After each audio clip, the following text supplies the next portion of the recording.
Thank you for clicking on the video. Welcome back to the channel. What is this on my shirt? I don't even know what that is. Like, what? It's like big as hell too. I feel like it's detergent. You know, like like detergent that, I don't know, but we're not changing. Anyway, this is your review for Love and Marriage Huntsville, Season 6, Episode 28. Houston, here comes the problem. I'm going to try not to spend a whole lot of time on this review. Mainly because I'm over the show in general. I'm just over it. I'm over it. I feel like they just dropped breadcrumbs. Like, can we just fucking get to it so it can be done with? I read that it's not, I think the last episode is like December, the very last day in December. We're already on 28 episodes. Like, we going to 40?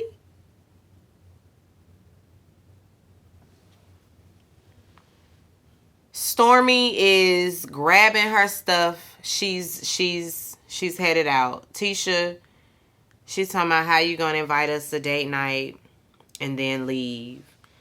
Stormy says something came up. Plus, y'all were an hour and a half late.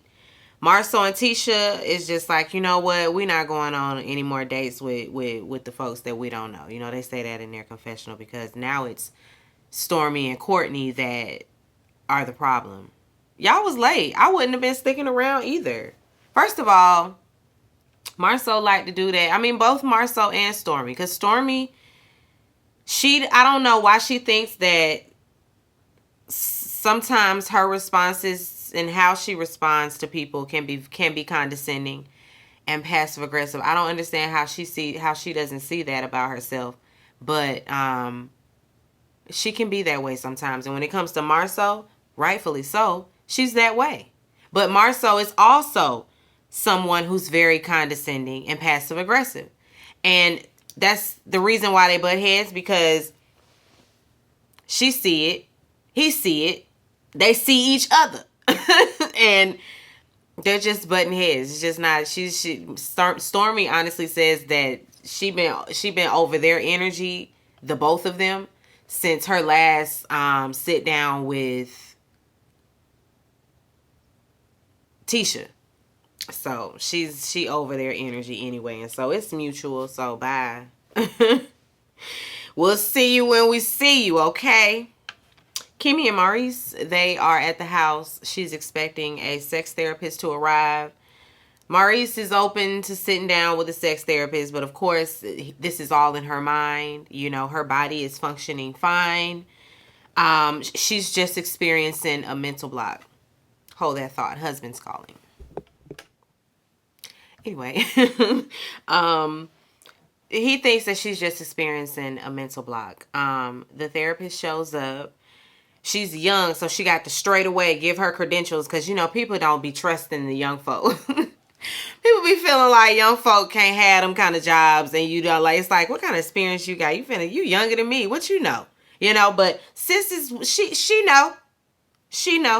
She runs down her credentials for the people. She says she wants to separate them and talk to them separately first, and then she'll bring them back together. She talks to Kimmy first. Kimmy, of course, shares how, you know, what Maurice has been feeling and what he's been saying about, you know, this all being in her mind. Then Maurice shares, you know, his side of things, and he of course reiterates that it's all in Kimmy's head. The therapist looking at him like. She asks them to rate their intimacy level 1 to 10. She says it's about a 4, and he says it's like a 2 or 3. And so they're not really intimate. And I'm like, how does this work then? And as women, just in general, like, not even just as women, it is a mind thing when it comes to sex. And so not with what Kimmy's dealing with, but in general, to get us going, most of us, like, you gonna have to throw some intimacy in there. Otherwise, what, I mean, how is this happening? Are y'all just like, you know, rabbits around there? Like, I feel like he's not, like, how can you skip the intimacy? I'm confused. Um anyway, she asked, is he insensitive to your needs? And she says it's not really like he's insensitive to my needs, it's just like his needs are more important. Which means he's insensitive to your needs, Kimmy. Let's not confuse, let's not get confused. It's the same. It's the same. Um the therapist brings them back together. They both are going to have to figure out what intimacy, looks like for them. Kimmy's love language is acts of service, so she enjoyed, especially in the earlier days when they were dating, when he would come around and fix stuff around the house, all of that, because being that she was a single mom, she was doing all of that herself. And so to have someone that is in the house and can do those things for you, like that, it made her happy. And so they need to work on their intimacy. They have homework. She tells like her to get on his lap, like straddle him, like sit face to face, because that is intimate. And just talk. It don't matter what you're talking about. It don't have to be no deep conversation, but just talk. And they need to do that 5 days a week. So they gonna get started on their homework, because of course Maurice, that doing that kind of stuff gonna lead to sex. So that's the point. The Fletchers, they invited everybody out for dinner. It's kind of like at this rodeo-esque kind of restaurant, and so it's themed because they want to take them on a trip. The Scotts get there. Maurice, is basically like, I mean, not Maurice, Marceau. Marceau got this for Courtney and Stormy at the back, sitting at the back. Tisha go over there hugging, like, girl, go ahead on. See, this is what we talking about. You doing too much. There ain't no need for you to be over here thinking you need to be hugging me. Bye. Okay? Courtney Courtney ain't worried. Courtney say we good. As long as Marcel don't come up here trying to give me no hugs, we all right. We good. Tisha, she says that she and Stormy are good because Nell, checks in, how y'all doing? I heard y'all had a conversation. Mel want to know, well, wait a minute, why y'all wouldn't be good? Because she ain't privy to the information. So let's fill Mel in on what's going on. Nell brings up that website situation, which, Mel does know. Mel want to know, Stormy also brings up the website to Kimmy because they're talking. She feels like Tisha played in her face. She says that she was met with, she said she, approached her about it, and she was met with, well, it wasn't my fault, so basically get over it. And that's essentially what Tisha said. She might not have said that verbatim, but that's exactly what she said. She stood on it and stood in that, all the way up until the end. And then it was, you know what, well, I apologize for, the backlash that you received. Girl, no, apologize that the people you hired went to her website and plagiarized the entire website. Copy and paste and put it over there on yours. Apologize for that. Apologize for the oversight. Apologize for all of that. Instead of saying, well, it was them. It wasn't me. They didn't proofread. No, you didn't proofread. You didn't double check. You didn't cross your eyes. Cross your eyes. You didn't cross your T's and dot your I's. Anyway, Stormy ain't feeling Marceau and Tisha, but we know that's obvious. They going on this trip though. Everybody says that they're gonna be okay. Everybody says, you know what, we can all get along. I ain't worried about it. We gonna be good. When it comes to Mel, she just don't want to be nowhere around Martell. So don't be putting me in no we doing some type of group activity, some type of game. Don't be partnering me up with Martell. I don't want my room by his. I need a room with a lock. Because Martell like to tip in her room late at night, thinking he gonna get some. Crazy tales. It's crazy. Anyway, the guys are sitting around talking. They clowning Martell because see, this is the main reason Mel has to make these type of disclaimers, and you know, this is why she got to set her boundaries, because Chris think it's all a game. Chris love to make the little jokes. Oh yeah, she ain't got your last name no more either. Like, shut up. How old are you? This was a demise of a marriage. You know, like this wasn't no little high school breakup. Like, grow the fuck up. A family has been dismantled because of your friend. And you choose to sit up and laugh about it. And laugh about the fact that, I mean, this might have been freeing for Mel, but the whole experience has not been. The whole experience has been stressful for her. And it's ongoing. And you just want to sit up and make jokes. Because you think it's all funny. It's all for shits and giggles with you. Anyway, they go to Houston. They make it to Houston. And the Fletchers, they arrive first, of course, because it's their trip. So they got to pick, choose the rooms for everybody. Nell got to make sure Mel gets that room she was asking for.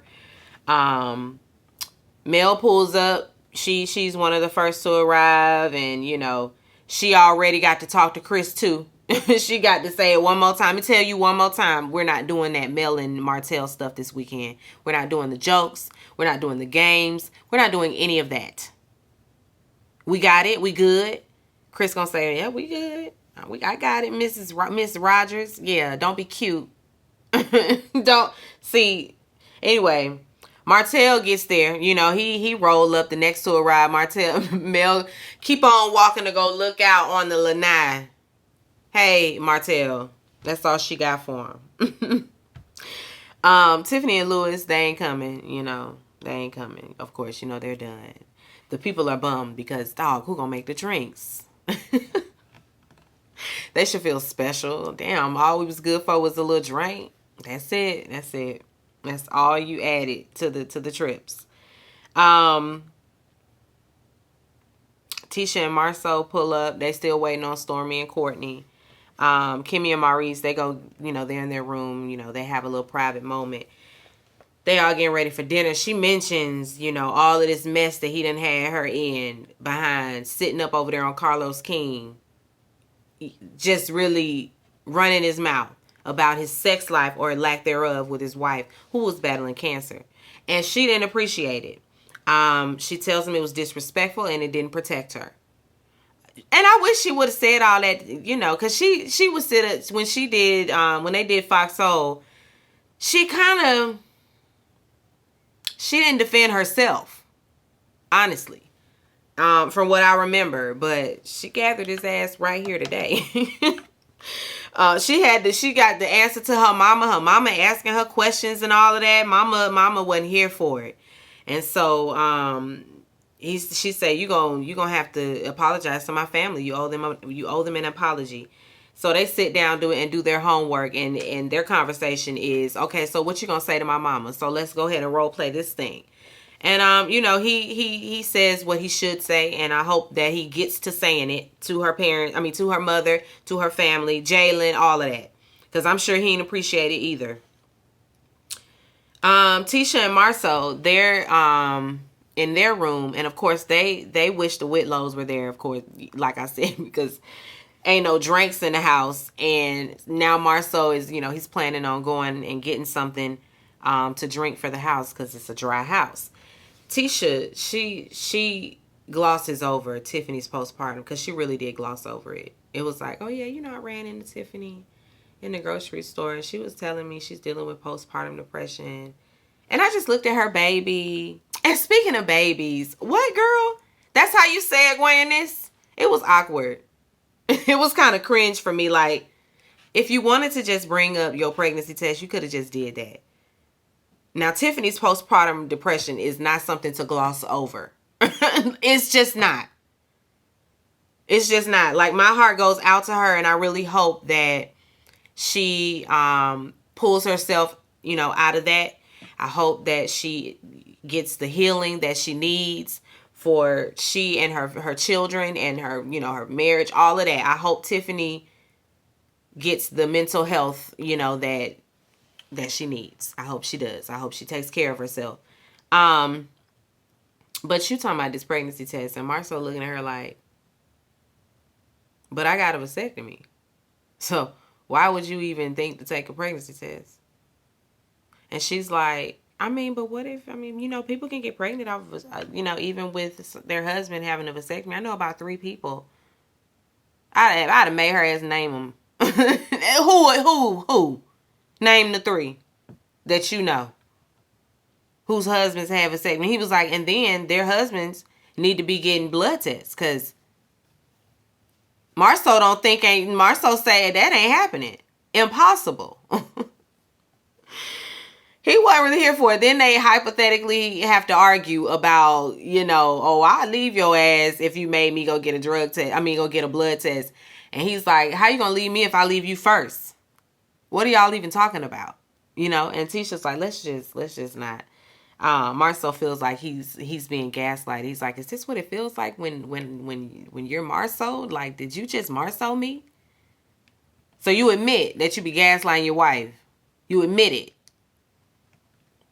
Anyway, to be continued, because Tisha want to drop it, because now he questioning her character and all of that. To be continued. We will be back, and hopefully something more interesting will be taking place on this here Houston trip. Be sure to rate, comment, and subscribe to the channel. It's Call Me Busby, and I'll chat with you later. Peace and light.